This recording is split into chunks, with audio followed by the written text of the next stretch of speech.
Boruto episode 3, let's go. So the episode starts with Shino trying to explain the exercise they are going to be doing for that day, and that is the shuriken jutsu. But as he is explaining, they throw a shuriken and he barely just manages to dodge it. Like, these kids are dangerous as fuck, but then again, you have given them weapons, so they will use it since they are impatient. So my suggestion is that, they keep the weapons away from these kids until it's time to practice with the weapons, because from the example we've seen, right, Shino almost lost his life that day.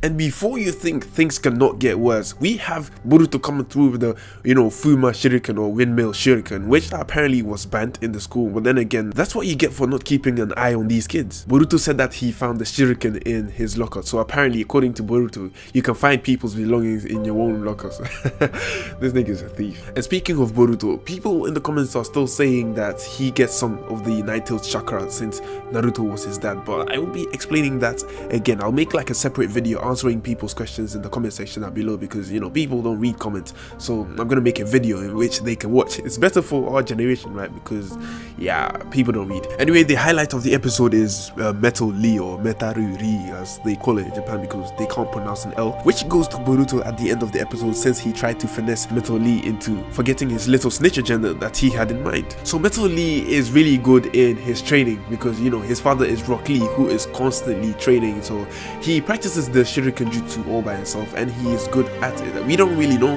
if he got someone to demonstrate the shuriken jutsu. Maybe this could be like little hints hinting at who his mother is, and I'm thinking it is Tenten. But then again, with all his hard work and all his skill, his greatest weakness is that he does not appreciate having an audience watching him, because then he loses his skill, and he's got a little bit of stage fright. They all get punished because Iwabi brought in a weapon which was unauthorized, but at the same time, it is the teacher's responsibility to make sure that, the students that come in, they are ninjas and they are going to have weapons on them. So I think it's the teacher's responsibility to make sure that students don't come in with unauthorized weapons. But because they fail to do so, the students get scolded for it. To be honest, he shouldn't be surprised, because these are kids who do whatever they want. They skipped class to go watch a fight, and they almost carried Shino's body at the start of the episode. So I don't know why Shino is surprised. The kids get sent to work on the Hokage statue, which is kind of stupid, because these are kids. They have no profession in creating a statue or creating a sculpture. They don't know what they are doing, and then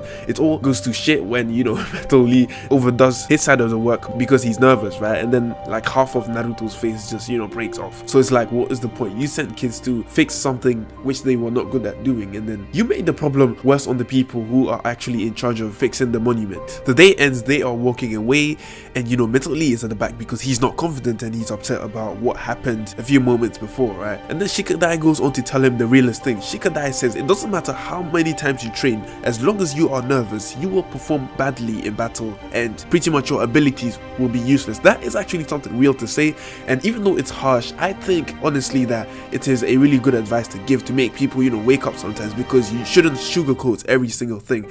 And I don't think Shikadai is the type of person to do that anyway, but it upsets Metal Lee, and then he runs away saying, I need to go that way. And then we get the scene of temari and Shikamaru. By this time you already know that temari and Shikamaru are married, right? Because they have Shikadai now as their son and so on. I will be explaining more about their marriage and the implications that it brings in the family. But anyways, temari gets Shikamaru to scold Shikadai, and obviously Shikamaru is soft on Shikadai because he knows what type of person Shikadai is, and he gives him advice that will help him, because they are pretty much like clones of each other, so he knows what to say to Shikadai. But then temari disagrees and takes, I think, the alcohol away from Shikamaru, and then she tells him that she's not cooking anything. So at this point, if I was Shikamaru, I would just go outside and get some takeaway or something. But yeah, that was a little bit of comedy right there, showing that father and son are the same, because they all said what a drag, right? We get Shikadai trying to apologize to Metal Lee, and then Metal Lee's like, none of that, nigga, like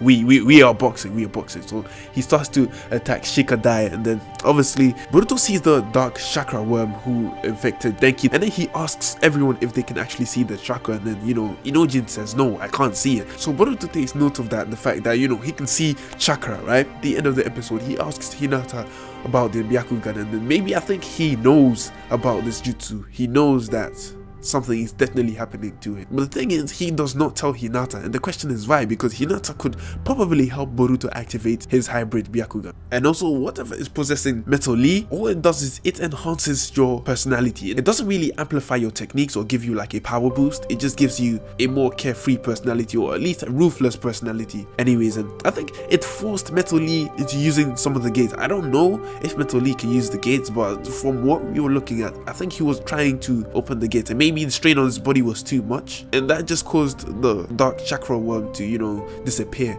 And then Metal Lee just comes back to his senses and he wonders what has happened. Props to Shikadai for coming up with like a smart plan, because he is Shikamaru's son, so obviously he inherited the smart. It would actually be funny if they actually differentiated Shikamaru from Shikadai by saying that Shikadai actually has a normal IQ compared to Shikamaru. That would actually be different, but since he's smart just like Shikamaru, then it's gonna be really hard to differentiate Shikadai from Shikamaru. At the end of the episode, Naruto comes home and, you know, he's tired as fuck, so he heads upstairs and says, I'm not gonna eat, I'm just gonna sleep. I can relate to that because of work. But anyways, Boruto just says he does not eat the food that Hinata cooked for him. But at the same time, if you were to put yourself in Naruto's situation, the same thing will happen to you.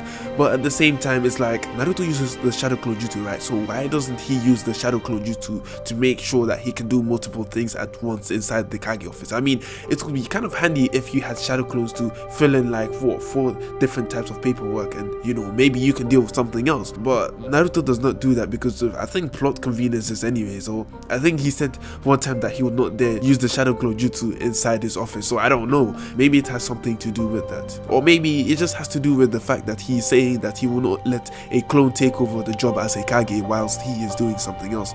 With that being said, that is everything covered for this episode. I will be making my things you missed video for this episode as usual, and to make it in the best comments, all you have to do is just leave your comment or opinion in the comment section down below. So subscribe and hit that notification button if I entertained you and I deserve it. With that being said, I have nothing more to say. Bye.